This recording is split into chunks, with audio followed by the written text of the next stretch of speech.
Hey there, I am back with another deck review, and today I'm going to be looking at the Killer Bees playing cards from Ellusionist.com in collaboration with Madison and Oban Jones. Now this deck celebrates the humble honeybee, and the honeybee is an animal that plays an incredibly vital role in our world.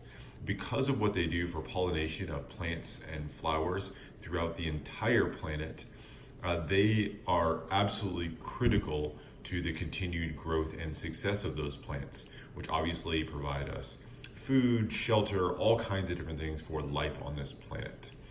However, this is also a deck for a cause.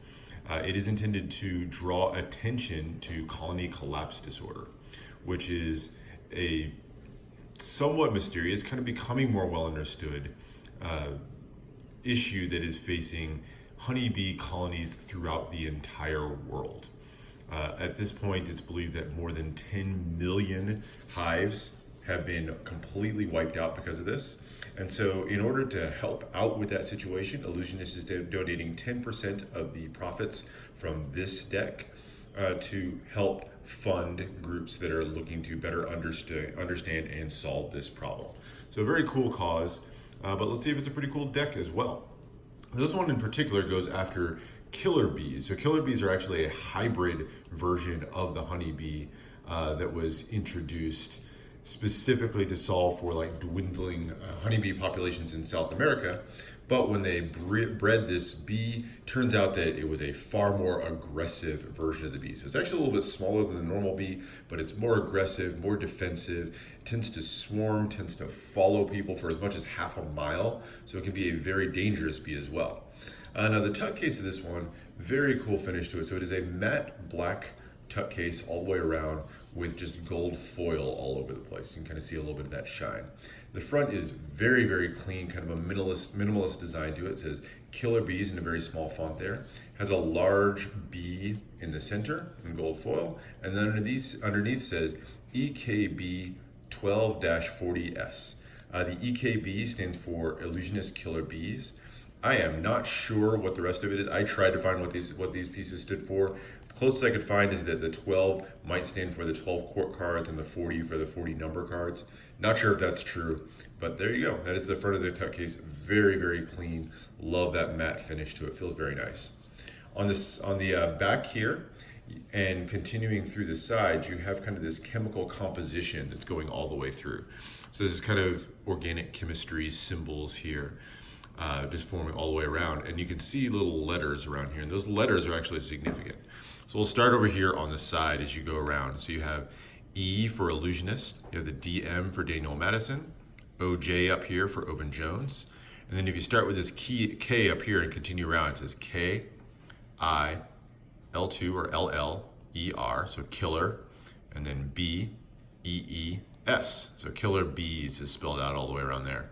And then as you turn to this side, you have KBPC, or Killer Bee playing cards. So kind of cool little touch there as you go around the tuck case and kind of follow that symbol all the way around. The bottom here has some ad copy for Ellusionist, and the top just says playing cards. When you open it up, you have a little bit more of those chemistry symbols going there with the KQJ, of course, for King, Queen, Jack. And then the interior flaps here just have little gold bumblebees on them. So that is the tuck case. Lots of cool little touches, but generally just a very clean and minimalist design to the tuck case. So I really like that tuck case quite a bit. Now let's look at the cards, starting with the back design. So here is the back design. And this is, I think when people see this deck online or something, this is probably one of the first things that really pops out to people. It is a bold and aggressive design to the back. It is an all black card with yellow ink all over it, and it is just very simply a honeycomb pattern. So very clean, a lot going on without it being really excessively busy in my opinion. The only thing that's different about it are the two bees in the corner, and I really like that the wings here kind of blend into the rest of the honeycomb pattern. So very cool there. Has a very thin poker border all the way around, which will help this look really, really nice in fans. So there you go. That is the back design of the cards. Flipping it over and looking at the extra cards you get. So you do get two jokers.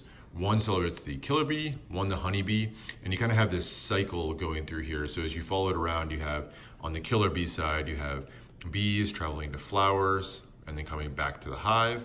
The beekeeper goes to collect in that hive, and then in the case of the killer bee, in some cases, beekeeper stung, beekeeper dead.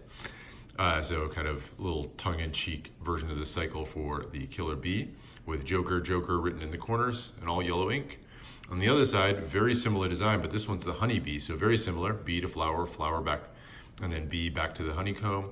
In this case, though, the beekeeper collects the honey from them, makes jars of honey, and then spreads it to the masses.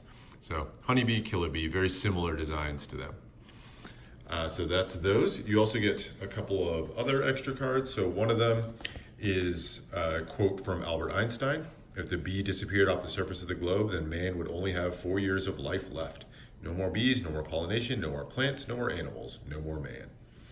There you go. And then Ellusionist mentioned on the back with an all black and white honeycomb pattern on the back.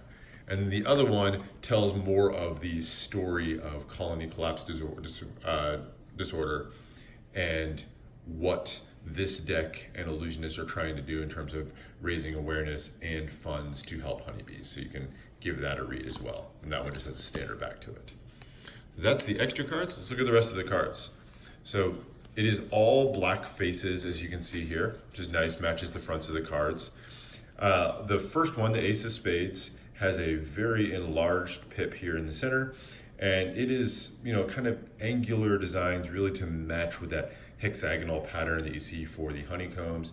The background here is going to be all honeycomb as well, with that bee right there in the center.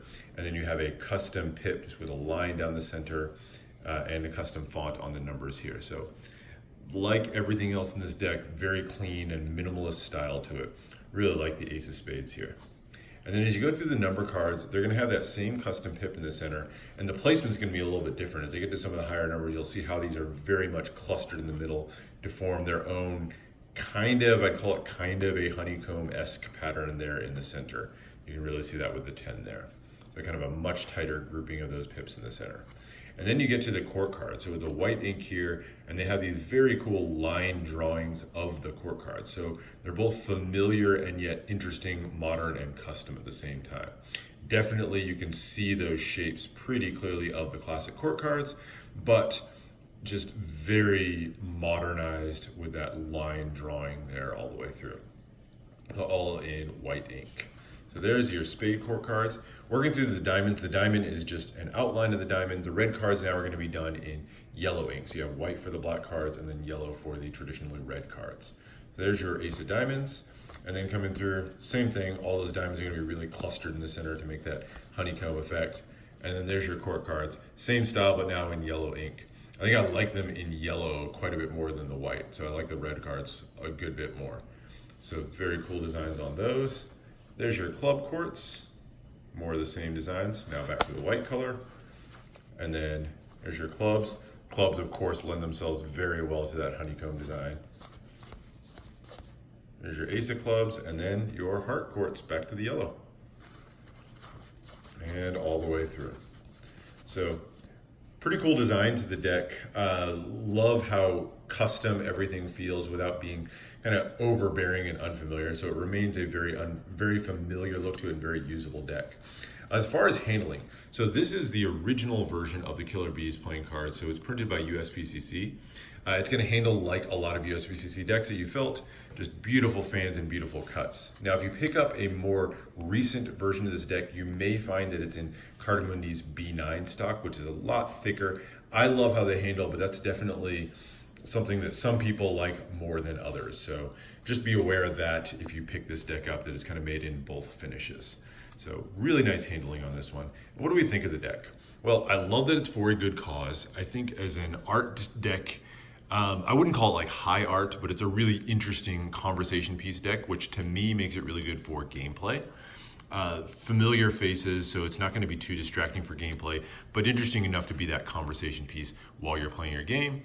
I think it would be good for cardistry. It handles really, really well, and I think this geometric shape pattern through here would work really well in some of the flourishes that you might use.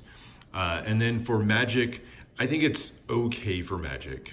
Works reasonably well. The faces and the backs, the edges match each other, which is nice. You don't get any gaff cards or anything with this. And I will say that with black cards, one of the tendencies is to get some kind of chipping around the edges, which may be a little bit of a distraction as you try to use this for Magic. So I don't know, it's kind of up to you. This pattern, depending on what you're doing, may be a little bit distracting for trying to use in a Magic routine, but you could probably use it pretty well for that as well. So that is it for the Killer Bees playing cards. Hope you enjoyed that review. Let me know if there's other deck reviews that you want to see or are interested in checking out. I'll try to get those on the list. Subscribe for more deck reviews and unboxings, and I will see you for the next one.